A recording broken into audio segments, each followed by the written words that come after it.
Starting and organizing a project. In this lesson, we're going to be covering some of the basic things you would want to keep in mind when you're starting your project. And it's important that you have a thorough understanding of how to start a particular project so that as you walk through the project, you don't run into any issues. It is very, very important that as you begin a project, we want to assume that we'll find ourselves working for one big firm or probably working on our own. In any case, these points will be very, very important to keep in mind. You want to make sure that you have the ability to draw whatever object, whatever parts you would have in your project. That would mean that if you walk into a room and you're asked to begin making a particular drawing, you want to look around and imagine all these components that are here. Can I draw them? Is it a table? Is it a door? Is it a column? Is it a pillar? Whatever it is, can you be able to draw it? That's what you want to keep in mind and make sure that you can draw it.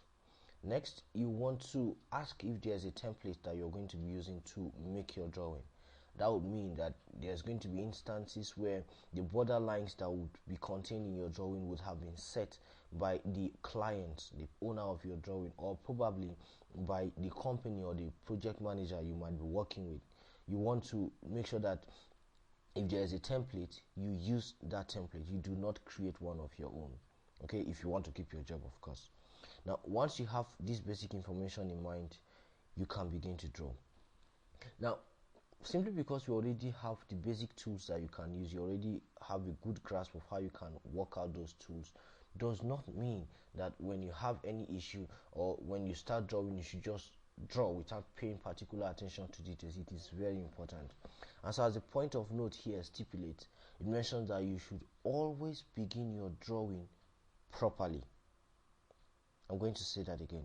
Always begin your drawing properly and never go with the attitude that well, we can always fix whatever problem we encounter later. That is misleading, because the tendency is that if you do not begin your drawing properly, when you run into an issue, you will end up scrapping your entire drawing to start all over again, and that might waste you an enormous amount of time. So always begin your drawing properly, and it's going to make it much easier to do your drawings in a much easier way. Okay, now I'm going to open my own copy of AutoCAD and then show us a drawing that we're going to be doing, where we see ourselves putting all the details together. We are going to be having a hard copy as the case may be, but I'm going to also make that particular copy available in an exercise file so that you can access it. Let's see that particular job. Alright, now in my copy of AutoCAD, you can see this particular view. I can see some objects here. I can look at this and refer to them as tables. I can call these tables as well. These are my tables. These are tables. These are tables. These are tables. These are chairs. These are pillars or columns that are inside this room, and these are doors that lead into the room. So effectively, with this image you're seeing here, I can call this a computer room. Okay, so we'll be working with a computer room, and we'll be looking at how we can, or we'll be basically working on creating a computer room of this nature. Now I'm just going to zoom in on the dimensioning so that you can be able to see the dimensions that I have worked out or I have been using here. Essentially, with your own hard copy, you should be able to use your ruler and draw out the dimension that I am using. Okay, and draw it out. In any case, you can easily see what we have here. I have an 11.5, I have a 15.0, and I have a 14.5, and the total of the entire size is about 41.0. So if we're using in millimeters or in inches, that is the length we are using for the entire drawing. So I'm having a 41 a distance of 41, okay, and a distance at this edge also is a distance of 30. Okay, down here is of course still going to be 31, but let's see the exact size for this so that we know what you are offsetting to get this edge. So I'm just going to zoom in, and we're looking at 11, 15, and then we're looking at 12 12.5. Okay, so if you're adding 11.5 plus 15 plus 12.5, that should give you approximately what now?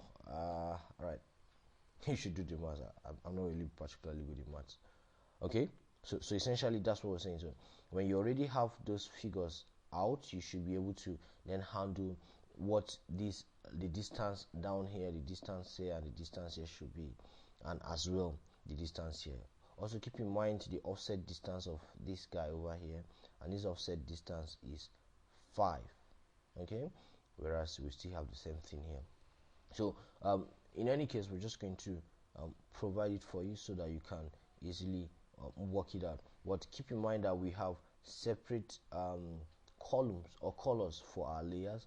Our pillars or our columns have the color blue, our wall has the color black, our doors have the color green, and then our annotation or dimensionings, which we've not really covered right now yet, have the color red. Okay, it's very, very important that you want to keep these ones in mind. You're going to find it very, very cool to work with. Okay, so now I'm just going to allow us now take a closer look of what we're doing. So take your time, make sure that you get everything as accurate as possible. You can still come back here and ensure that you're working with the right dimensions. Okay, I didn't come into the objects in there, so let's see. We have each of the objects at the distance of 4.9. You could approximate yours to 5. You have the distance or the height as 1.9. You could approximate that to 2, and the distance between these two would be 4.0. So you could do that as well. That shouldn't be a problem. Of course, you're using your rectangles here. I've not talked about this, so you could ignore this in the meantime.